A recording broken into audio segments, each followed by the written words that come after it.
Welcome to God We Trusted. I'm your host, Will. I'm here alongside Sam. Sam, what are we talking about today? Today, we're going to be talking about the First Amendment and religious liberty, and how is it that a Christian should think about these things? Like, what does religious liberty look like? What should we tolerate? What should we not? Like, how are we to understand that in our context as Americans in the 21st century? Yeah, because First Amendment comes up all the time. It seems like one of those cyclical things like, do we like it? Should we keep it? And this episode, hopefully at the end, you say, well, this is a must. We must have it. We must protect it, kind of at all costs. Yeah, one of the crazy things is you can go and you can look at news and you can look at broadcasts and even the New York Times, like they're coming out and saying, like, should we abandon the Constitution? Should we get rid of these things? Is it antiquated? Should we take on more international law? And it's like, oh my goodness, like, no.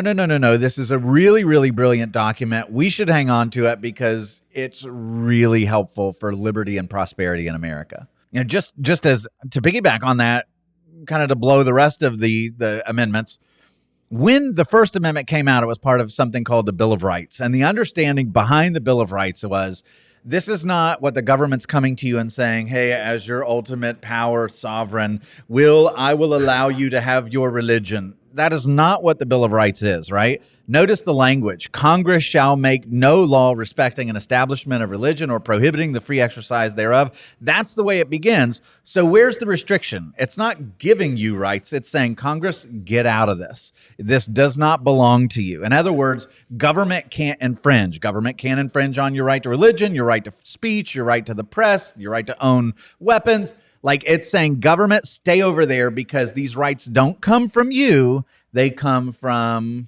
God. That's why the Constitution talks about how governments are instituted to secure the blessings of liberty. It recognizes inherently that all of these blessings come from God, not from man. So man, stay out of this. And that's a huge misconception because most of us think, oh, the government wrote this, so they must be in control of this. They must be, hey, they gave it to us, so they can take it away. But in fact, it's like, No, we're limiting you guys, not us. Yeah, that's right. Because the founders understood that when you give men power, they abuse it. And so this isn't the founders coming and saying, oh, thank you so much, founding generation. I'm allowed to have religion now. What they're saying is, it's not ours to give. These things come from God. And as the Declaration of Independence says, we are all endowed by our Creator with certain inalienable rights, right? That among these are life, liberty, and the pursuit of happiness. Well, where do we get the rights? I mean, in our birth certificate. They come from our Creator, which means if they come from our Creator, they cannot be taken away from men. And Americans need to remember that these rights are not something that we need to wait around and go, government, may I please? Like the Constitution is saying, you don't have to ask your government. These are rights given to you by God. I mean, that's a good reminder for us as Americans that, like, we take the Constitution, for granted a lot of the time. We take the First Amendment, the freedoms that it brings, when historically most countries don't have a document like this and are not protected like we are. That's right. And if you go back and you look at the countries where you have the greatest travesties, so take like the last century or so, there's a playbook that you can go back to, and you look at the Soviet Union when they came into communism. What's the first thing that they abolish? It's like, we got to get rid of religion. They round up the priests. They put an end to Christianity because nothing, the Russian Orthodox Church, super persecuted, because if there's something higher than the government, then you can appeal to that higher thing and say, whoa, the government is wrong here. But if there's nothing above the government, then the government gets to tell you what the absolute right and wrong are and what you're allowed to do and everything else. And so who are you to speak against government? And they have the right, in Russia's case, to kill more than 20 million people, or in China's case, to kill 60 million people. And the first things that you see in every tyrannical regime that ever grabs hold that becomes autocratic, what do? They outlaw religion, or they limit what religion can say, and they go into the schools and they take over education. And it's like, all of a sudden the youth are weaponized against the previous generations, and religion is seen as something to be torn down. You find it everywhere that tyranny has emerged. Okay, so what are some of those examples in history? Well, right out of the gates, I mean, if you read the Communist Manifesto, you have Marx, who says that communism begins where atheism begins. So when you look at someone like a Lenin or a Stalin, they were rounding up Christians and purging them, killing them, sending them to gulags. In China, they banned Christianity right out of the gates. China ended up killing more than 60 million people under communism. You look at even a place like Germany, any Christian that spoke out against the rising Nazi party, guess what happened to them? they were put down. They were sent to concentration camps. They were expelled.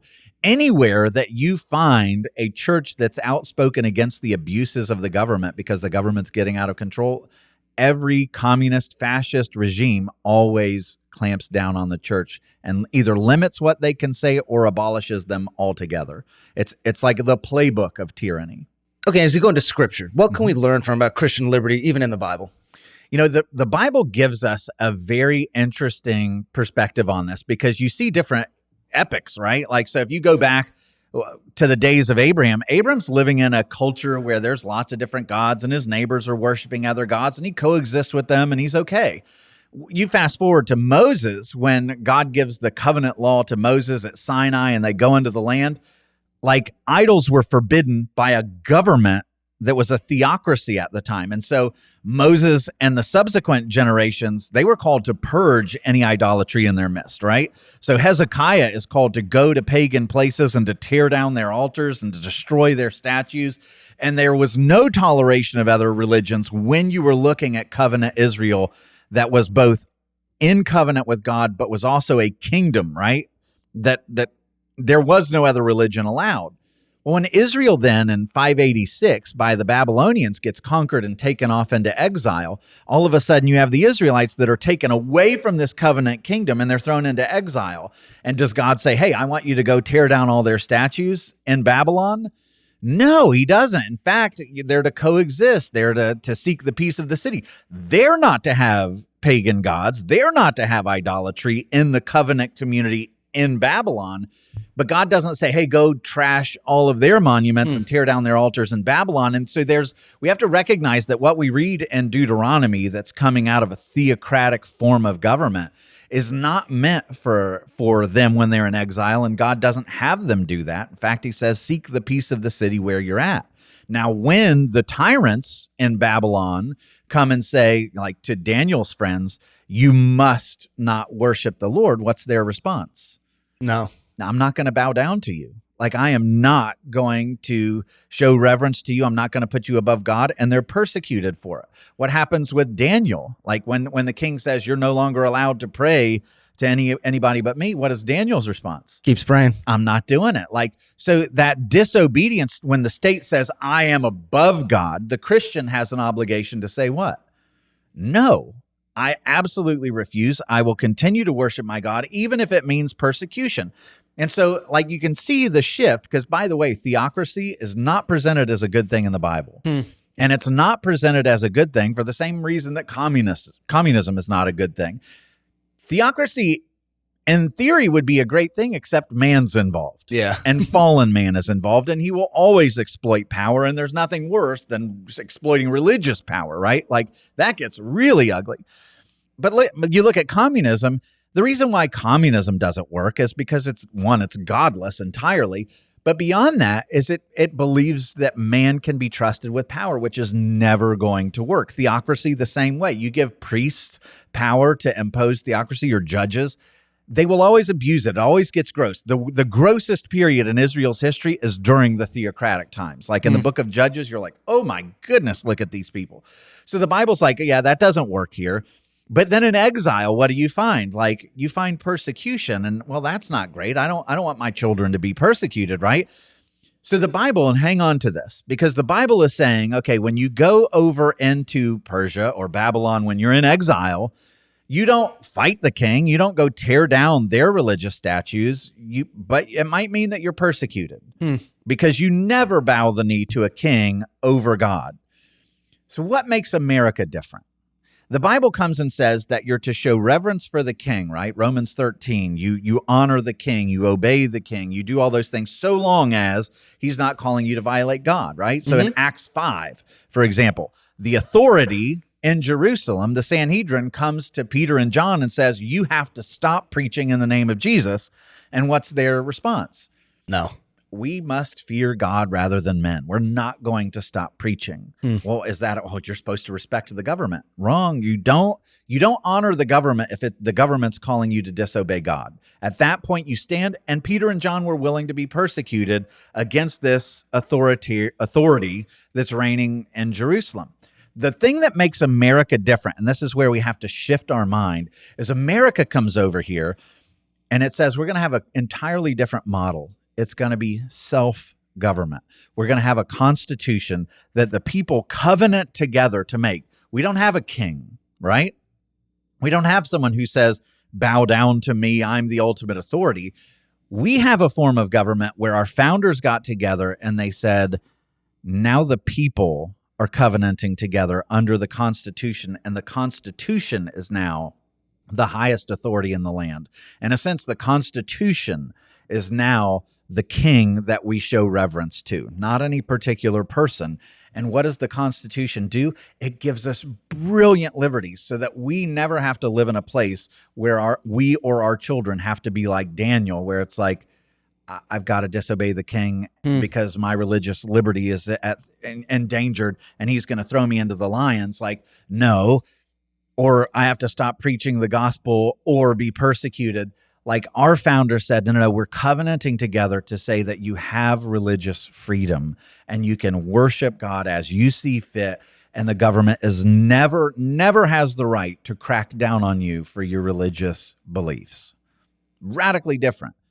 Yeah, which is the beauty of the Constitution. That the First Amendment is like, okay, no, you guys are protected here. You're never going to find or you should never find yourself, if this document is still respected and given power. Like, you shouldn't find yourself in that situation where the government's saying, hey, you can't do this with God. It's saying, no, I can and I will, and you've given me the freedom to do that. That's right. I mean, you look at why the Pilgrims came over here in the first place. It's because in Europe, prior to like this self-governing projects that came around, like America, they didn't understand, like, how does the king relate to the church? And so what you would have is the king who would be like, I'm appointed by God. I have a divine right. And so I'm going to dictate how you worship God. And the Pilgrims are like, no, like, we don't think that you're reflecting the Bible. We're going to have our religious freedom. And they came to America for the purpose of religious freedom, largely to get away from that idea that the state can dictate the conscience. No. And when they got over, even the Mayflower Compact, because it's not just Pilgrims that get off the Mayflower. There's, all kinds of screwball sailors and people that were messy and everything else that didn't share their faith. And it began as a compact that said, look, this is about God. It begins in the name of God, amen. But then it says we're creating a civil body politic where it's going to be for the good of us all. We're going to figure out a way to coexist and govern together, but we're going to extend a sense of liberty to one another. That is brilliant and beautiful, and it extended into the Constitution where we were like, government is never going to dictate conscience. It just never goes well. But in reality, our form of government is not atheistic.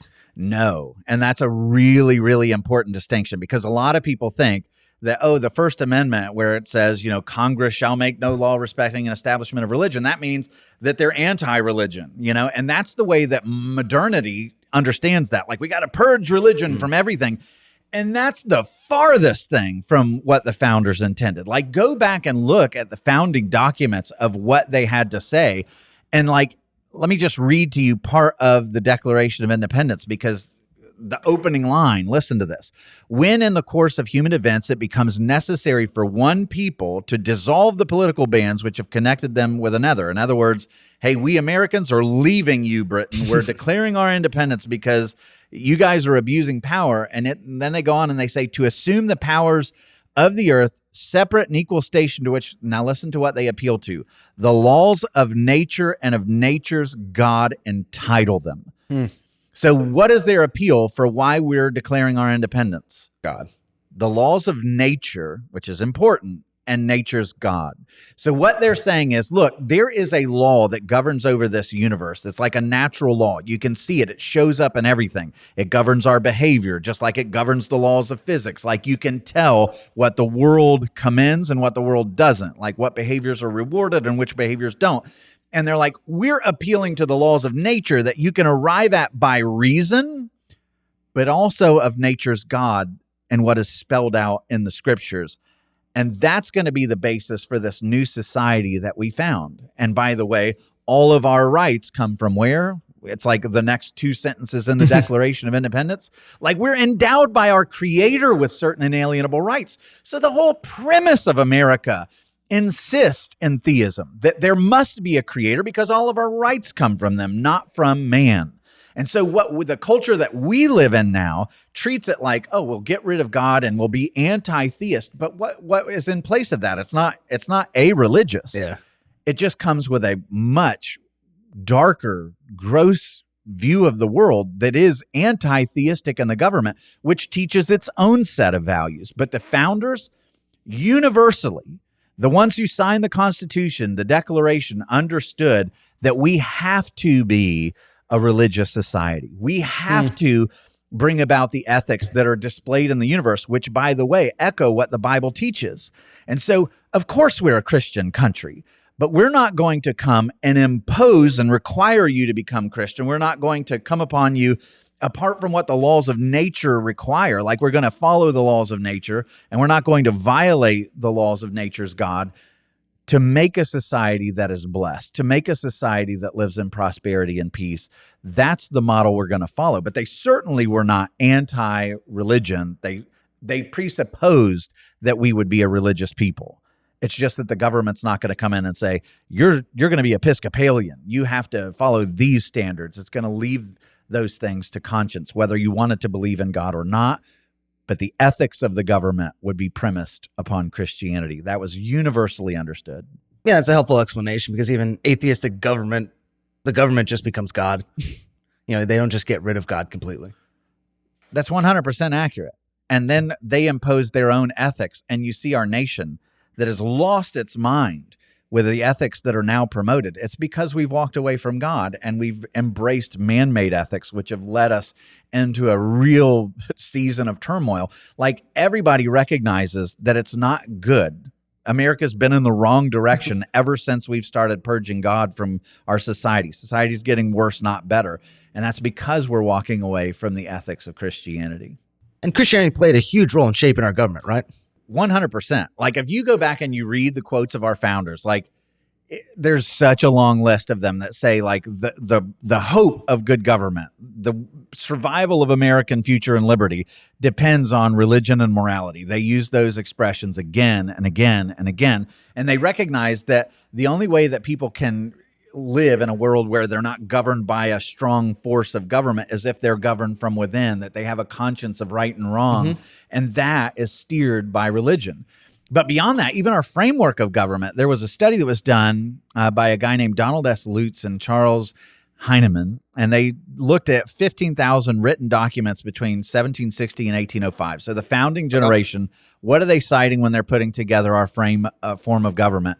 And they found that the Bible, of all citations of, like, okay, we're looking at different documents and writers and philosophers, the Bible was quoted 34% of all quotations that they used in framing the government. 34%. The Bible was cited 4 times more than the next most commonly referenced source, which was John Locke. Wow. But even the guys that were next in that list, so John Locke and others, like, listen to what they said. John Locke would be next, and he says, laws must be made according to the general laws of nature. Gee, that sounds familiar. And without contradiction to any positive law of Scripture. Nature's God. Montesquieu, who's the next most quoted, he says this: we owe to Christianity in government a certain political law. Or Blackstone, who wrote Commentaries of the Laws of England that got quoted a ton by our founders. He says, upon these two foundations, the law of nature and the law of revelation, nature's God, depend all human laws. So the founders are looking at these guys that are coming from a Christian perspective, and it's like, okay, Christianity is obviously the basis. Theism is obviously the basis. Natural law is obviously the basis for the society we're making. How do we extend liberty in that way? And by the way, like, before people start saying, yeah, but they wanted to purge God, every single state constitution, all 50 states, including the ones that were created back in the constitutional era, every single state references God in their constitution, even the most crazy liberal ones. A number of the earliest states actually had particular denominations, which is what did the founders intend? Congress, the federal government, shall make no law respecting an establishment of religion. But the understanding was states are free to say, hey, like there's going to be freedom to exercise religion, but as a state, here's our governing religion. This is the one that guides our policy decisions. So like Massachusetts and Connecticut, for example, identify the Congregational Church as their state church. But listen to some of the constitutions that were from this era. South Carolina's constitution says this: the Christian Protestant religion shall be deemed and is hereby constituted and declared to be the established religion of this state. Now, what that didn't mean was everybody must therefore become a Protestant evangelical, but it was like that's what's guiding us in our policy and our understanding of what truth is.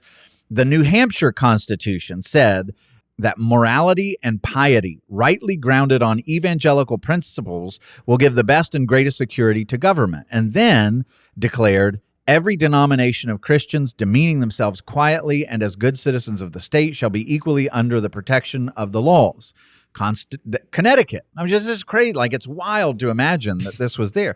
Connecticut says this: each and every society of denomination of Christians in the state shall have and enjoy the same and equal powers, rights, and privileges, and shall have the power and authority to support and maintain the ministers or teachers of their respective denominations. In other words, the states are going to help the churches. Massachusetts, listen to what they said. They will this is direct quote from the Constitution. They'll require the several towns to make suitable provision at their own expense for the institution of the public worship of God and for the support and maintenance of public Protestant teachers of piety, religion, and morality. So you go through these constitutions. Does this sound like our founders were like, get Christianity out of the government? No, not at all. Not even a little bit. What they understood was, like, if our society is going to thrive, we need to take godly principles that are reflected in the laws of nature, right? Like, there are things that bless mankind and there are things that curse mankind. And we're going to walk down the road of blessing. We're going to enshrine them. We're going to encourage them of our families and communities. Because when we walk away from those things, societies decay. And so you had the public promotion of religion. It was everywhere. In the early governments, Jefferson was funding missionaries to Indians to Christianize them. The Capitol building was the largest church in America until 1860. There were worship services in the Capitol building and the Supreme Court chambers. Why? Because our government recognized, like, we're not going to force you to be these things, but we're going to promote it because we believe that the more a society conforms to the ethics of Scripture that are revealed in the laws of nature, the better our country is going to be. And we've gotten away from that. And we think now all of a sudden that it's bad for the government to promote those kind of ideals. Instead, what the government promotes is atheistic ideals, and it's rotting our country. And we need to get away from that. We need to return to the idea that, you know what?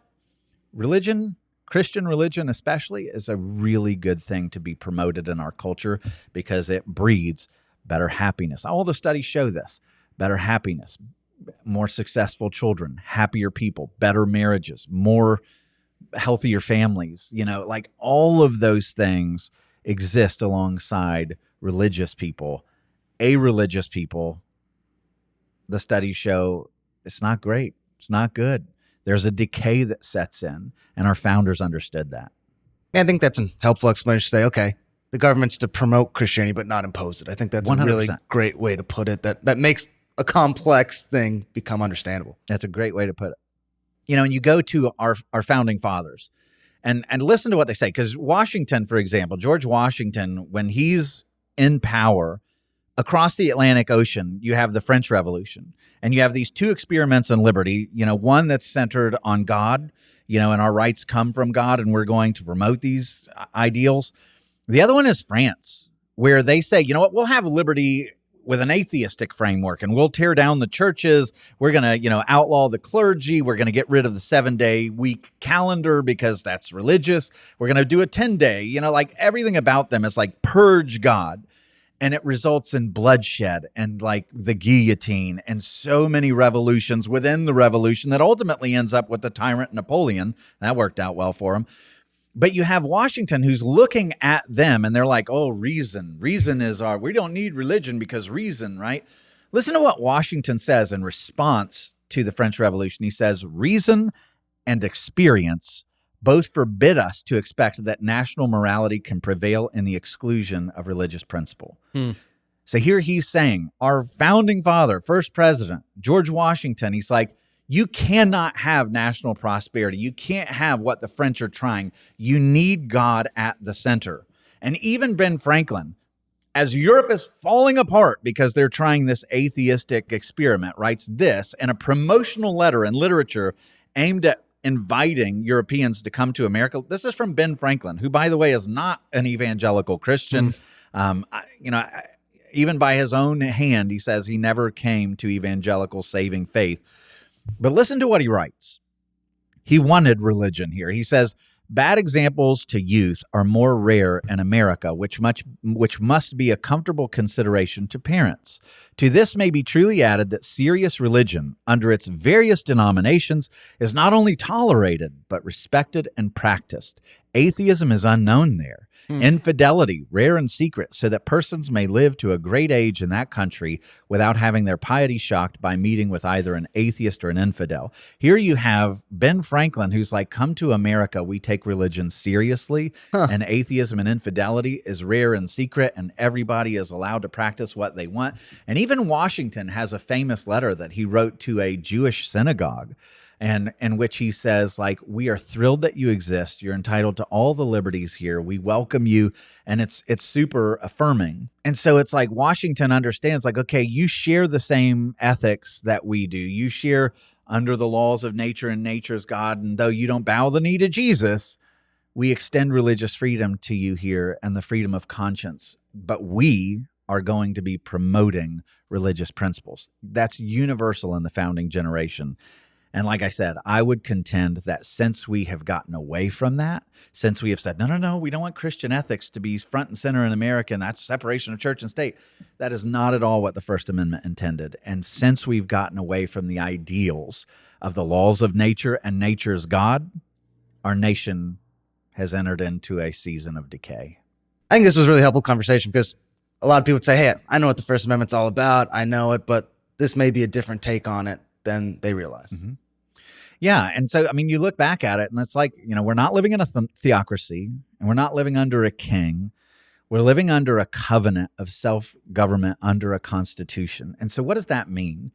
That means that as voters, as those that have covenanted together to govern ourselves, we need to bring about the ethics that are going to bring the flourishing of our country. And it's incumbent upon us as the ones who govern our nation, as voters, to bring about policies that reflect the laws of nature and nature's God.